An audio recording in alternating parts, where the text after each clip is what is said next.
Bonjour, je vais vous présenter le chapitre 1 dans la géométrie des masses. On va commencer par la masse. Donc, qu'est-ce qu'une masse? Donc, on définit la masse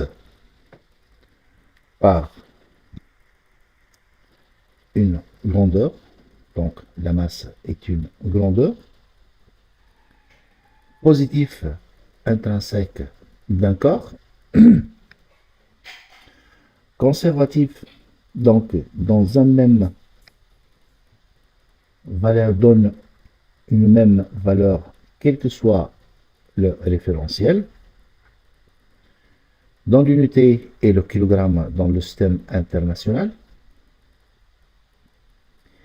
Extensive ou dit additive. Donc, si on a un système composé de plusieurs solides de masse MI, donc la somme ou on dit la masse du système égale la somme des petites masses ou la somme des solides. Donc, une remarque très importante. Donc, un point matériel M est un point géométrique affecté d'une masse M. Donc, on a deux systèmes d'études qu'on peut avoir, soit le système discret. C'est un système constitué d'un nombre fini de points.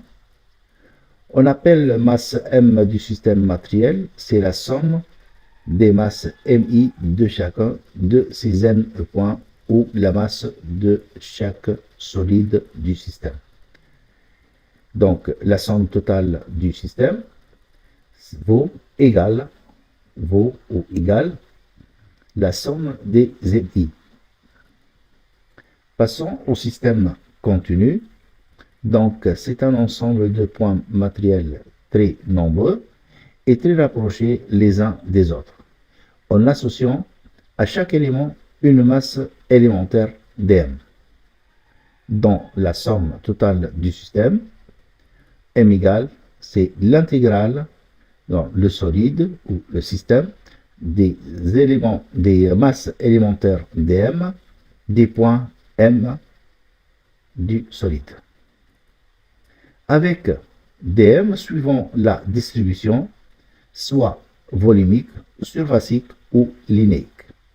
Si la distribution volumique, donc dm égale à rho dv, avec rho c'est la masse volumique, elle est en kg par mètre cube, fois l'élément ou le volume élémentaire dv. Pour la masse m égale rho l'intégrale dans le volume du système, fois le volume élémentaire dv. Pour des solides homogènes, on aura la masse m égale à rho fois v. Pour la distribution surfacique, l'élément ou la masse élémentaire dm égale à sigma ds, avec sigma, c'est la masse surfacique, elle est en kg par mètre, voilà, kg par mètre carré, fois la masse ou la surface élémentaire. Avec la masse du solide ou du système égale à sigma l'intégrale dans la surface fois la surface élémentaire ds. Dans le solide homogène, la masse égale à sigma fois s. Pour la distribution linéique, donc dm égale lambda dl. Avec lambda, c'est la masse linéique, elle est en kg par mètre, fois la longueur élémentaire. Dans la masse, elle est calculée par lambda, ou le produit du masse linéique, fois l'intégrale sur toute la longueur de l'élément de longueur. Donc, pour un solide homogène, donc la masse égale lambda fois L. Passons au centre d'inertie, centre de masse ou centre de gravité. Donc, pour un solide homogène où l'accélération du pesanteur est constante, les trois centres sont confondus. Donc, le centre de masse G est unique. pour les deux systèmes d'études qu'on peut avoir, soit les systèmes discrets ou le système continu. Pour le système discret, on détermine le centre de masse G par la formule qui découle du barycentre. Donc, c'est la somme des MI, G, MI qui est égale à un vecteur nul avec MI, c'est la masse des solides du système. Le G, c'est le centre de gravité du système. Et MI considéré comme le centre de gravité des solides constituant le système. Pour la détermination du centre de gravité dans les systèmes contenus, donc l'intégrale dans le système du vecteur Gm fois la masse élémentaire dm égale un vecteur nul, avec G, c'est le centre de gravité du système, M, c'est le point le centre de gravité de l'élément de masse. Soit G est le centre de gravité d'un solide S dans un repère galiléen. Considérons le système S des n points MI, avec MI est le centre de gravité de chaque solide de masse MI du système, et affectant à chacun de ces points une masse MI. Donc, pour les systèmes discrets, donc la somme des MI, G, MI égale vecteur nul. En intercalant le point O entre le point G et MI, pas le point O, donc on aura cette écriture, donc la somme de MI facteur de GO plus OMI égale vecteur nul. Passons pour après développement et avec le signe moins qui se découle par l'inverse de GO par OG, plus la somme d'MI OMI égale un vecteur nul. Donc l'égalité entre les deux portions, donc somme de MI OG égale la somme de MI OMI.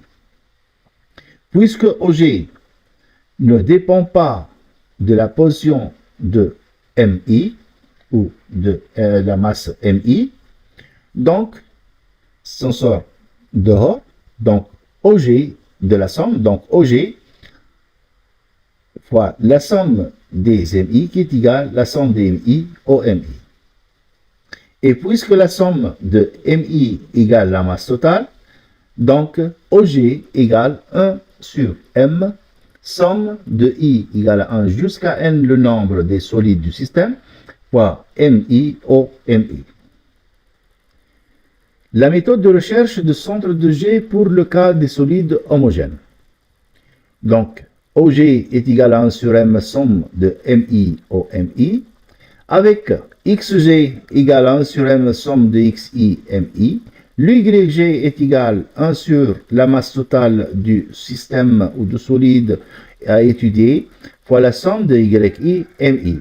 Le ZG égale 1 sur M, la somme de ZI MI, avec XI, YI, ZI représente les coordonnées du centre de masse des solides de masse MI du système dans le repère R supposé galiléen. Donc, pour XG, YG et ZG représentent les coordonnées du centre de masse du système dans le repère R. Donc, pour les systèmes continus, soit un point M, centre de gravité de la masse élémentaire dm d'un solide S, dans un repère galiléen X, Y, Z. Donc, passons par la forme générale de recherche du centre de gravité par l'intégrale du vecteur Gm dm égale un vecteur nul. En intercalant, c'est pour la même chose, le point O du centre du repère GO-OM dm égale un vecteur nul. Donc, l'inverse de GO, on a OG avec le signe moins, plus l'intégrale de OM dm égale un vecteur nul. Puis, l'égalité entre les deux membres avec l'élimination de la signe moins, on aura l'intégrale dans le système OG fois l'élément de masse dm est égal l'intégrale de OM dm. Puisque OG ne dépend pas de m, donc OG, l'intégrale dans le domaine S dm est égale l'intégrale de OM dm. Donc, OG égale 1 sur l'intégrale de dm, l'intégrale fois l'intégrale de OM dm. Et puisque l'intégrale dans le domaine de dm égale la masse totale du solide, alors le OG ou la position du centre de gravité par rapport à l'origine du repère égale 1 sur m, l'intégrale dans le domaine S fois le vecteur OM dm. La méthode de recherche de centre G pour le cas des solides homogènes. Donc, on a abouti précédemment au résultat suivant que OG égale 1 sur m, l'intégrale dans le domaine OM dm. Donc, l'XG égale 1 sur m, l'intégrale dans le domaine S x dm. YG 1 sur m, l'intégrale de Y dm. Et finalement, le ZG égale 1 sur m, l'intégrale Z dm. Avec XG, YG, ZG représentent les coordonnées du centre de masse du système du solide dans le repère R, et que dm, une masse élémentaire. Donc, soit volumique, surfacique ou linéaire. Donc, le cas volumique dm est égal à rho dv, surfacique dm égale à sigma ds, et pour l'élément linéaire, dm égale lambda dl. Appliquons le théorème de Guldin. Donc, les deux théorèmes de Guldin ne sont pas valables que pour le cas de la courbe plane ou surface. Le théorème de Guldin, on peut chercher ou trouver soit le centre de gravité d'un solide de révolution à partir de son volume ou la surface concentrique,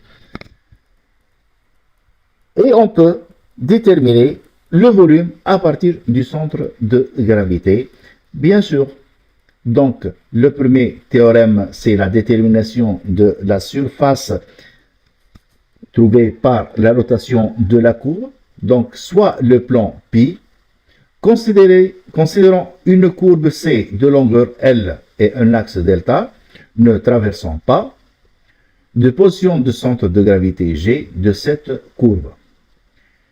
Donc, en faisant tourner cette courbe autour de l'axe delta, engendre une surface de révolution dans l'air S vaut 2pi Rg fois L, tel que Rg, c'est la distance séparant G de delta, S, c'est l'air engendré par C en tournant autour de delta, et que L, c'est la longueur de la courbe.